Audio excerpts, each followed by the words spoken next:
হাইকোর্টের নির্দেশ মেনে অশান্ত মুর্শিদাবাদে নামলো কেন্দ্রীয় বাহিনী। টহল এলাকায় কালী শুভেন্দুর মামলায় আধা সেনা নামানোর নির্দেশ আদালতের।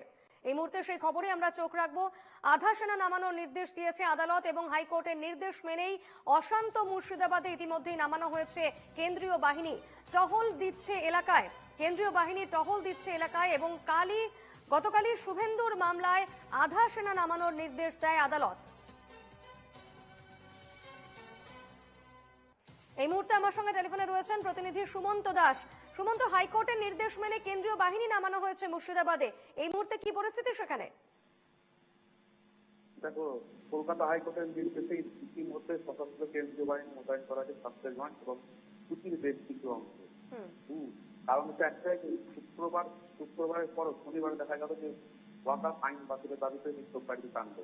শনিবার সকাল থেকে বাড়ানোর সাথে সাথে শান্তিগঞ্জের পৌরসভার পঞ্চায়েতের বেশ কিছু জায়গায় আন্দোলনমূলক ছাত্রারে, তারপরে হচ্ছে সাধারণ মানুষের বাড়িতে লুটপাট এবং আগুন জ্বালানো হয় এবং এই ঘটনা কেন্দ্র করে কিন্তু মৃত্যু আমরা অল্প থেকে পেতে পেরেছি। তারপরে হচ্ছে পুলিশ প্রশাসন কড়া পদক্ষেপ নেয় এবং ধীরে ধীরে শামশেরগঞ্জ স্বাভাবিক শুরু করে। বেশ, সঙ্গে থাকো সুমন্ত।